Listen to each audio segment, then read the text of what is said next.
जय श्री कृष्ण दोस्तों, life style with God में आपका स्वागत है। दोस्तों, यहाँ पर हम श्रीमद् भगवत गीता के तीसरे अध्याय का अध्ययन कर रहे हैं, जिसका नाम कर्मयोग है। आज हम 9वें और 10वें श्लोक का अध्ययन करेंगे। भगवान ने कहा, तू शास्त्र विहित कर्तव्य कर्म कर, क्योंकि कर्म न करने की अपेक्षा कर्म करना श्रेष्ठ है, तथा कर्म न करने से तेरा शरीर निर्वाह भी सिद्ध नहीं होगा। यहाँ पर यह जिज्ञासा होती है कि शास्त्र विहित यज्ञ, दान और तप आदि शुभ कर्म भी तो बंधन के ही हेतु माने गए हैं। फिर कर्म न करने की अपेक्षा कर्म करना श्रेष्ठ कैसे है? इस पर भगवान कहते हैं कि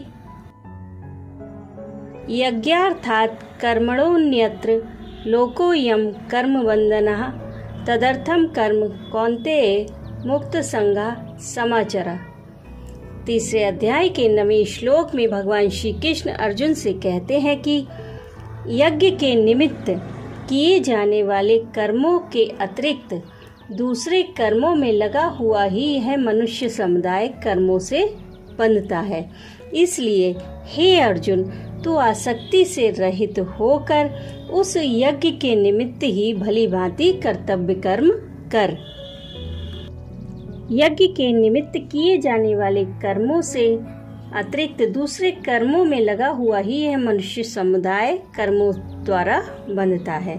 इस वाक्य से भगवान ने यह भाव दिखलाया है कि जो कर्म मनुष्य के कर्तव्य रूप यज्ञ की परंपरा सुरक्षित रखने के लिए ही अनासक्त भाव से किए जाते हैं, किसी फल की कामना से नहीं किए जाते।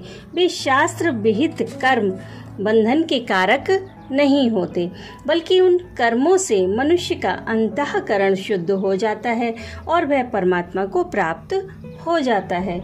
किंतु ऐसे लोकोपकारक कर्मों के अतिरिक्त जितने भी पुण्य पाप रूप कर्म हैं, वे सब पुनर्जन्म के हेतु होने से बांधने वाले हैं। मनुष्य स्वार्थ बुद्धि से जो कुछ भी शुभ या अशुभ कर्म करता है, उसका फल भोगने के लिए ही उसे कर्मानुसार नाना प्रकार की योनियों में जन्म लेना पड़ता है, और बार बार जन्मना और मरना ही तो बंधन है। इसलिए सकाम कर्मों में या पाप कर्मों में लगा हुआ मनुष्य उन कर्मों द्वारा बंधता है। अतः मनुष्य को कर्म बंधन से मुक्त होने के लिए निष्काम भाव से केवल कर्तव्य पालन की बुद्धि से ही शास्त्र विहित कर्म करने चाहिए। केवल मनुष्यों का ही कर्म करने में अधिकार है, तथा मनुष्य योनि में किए हुए कर्मों का फल भोगने के लिए ही दूसरी योनियां मिलती हैं। उनके पुण्य पाप रूप नए कर्म नहीं बनते। इस कारण अन्य योनियों में किए हुए कर्म बांधने वाले नहीं होते। केवल मनुष्य योनि में किए हुए कर्म ही बंधन के हेतु होते हैं। तू आसक्ति से रहित होकर यज्ञ के निमित्त भली भांति कर्तव्य कर्म कर।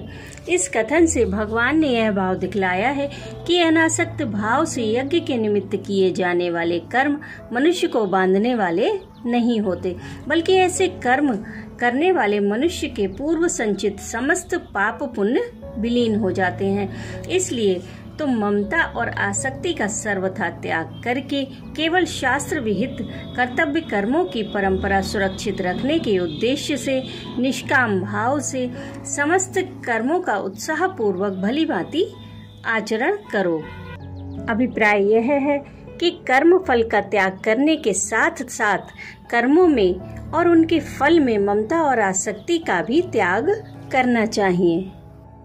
पूर्वी श्लोक में भगवान ने यह बात कही कि यज्ञ के निमित्त कर्म करने वाला मनुष्य कर्मों से नहीं बंधता।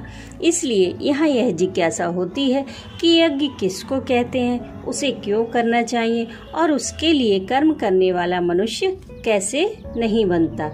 अतएव इन बातों को समझने के लिए भगवान ब्रह्मा जी के वचनों का प्रमाण देकर कहते हैं कि सह यज्ञः प्रजा सृष्ट्वा पुरोवाच प्रजापति अनेन प्रसविष्यध्वमेश बोसित्विष्ट कामधुक्।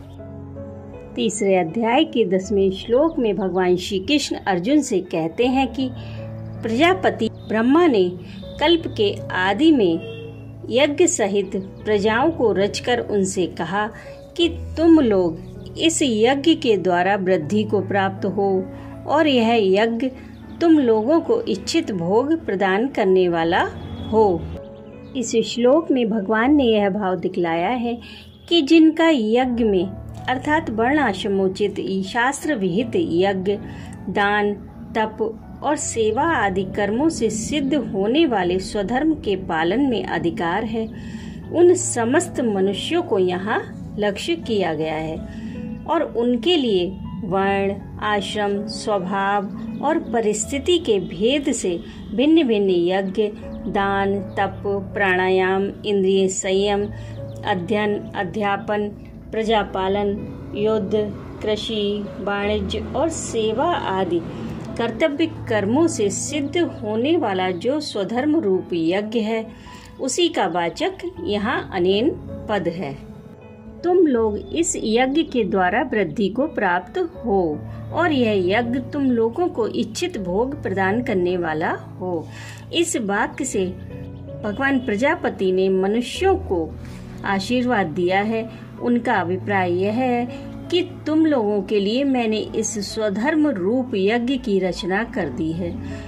इसका सांगोपांग पालन करने से तुम्हारी उन्नति होती रहेगी, तुम्हारा पतन नहीं होगा और तुम लोग वर्तमान स्थिति से ऊपर उठ जाओगे, और यह यज्ञ इस लोक में भी तुम्हारी समस्त आवश्यकताओं की पूर्ति करता रहेगा। राधे राधे।